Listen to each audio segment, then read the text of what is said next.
everyone, today we'll talk about how to fix or how to solve keeps disconnecting on Roblox.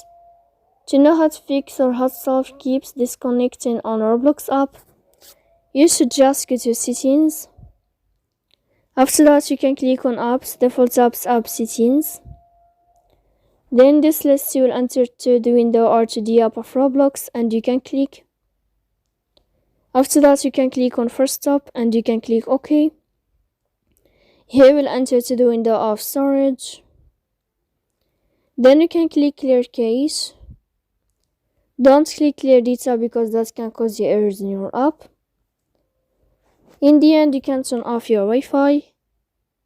You can wait a moment to turn on your Wi-Fi again. And in the end, you can update your app. So please don't forget to support us by like and subscribe. See you next time in another video and thank you for watching.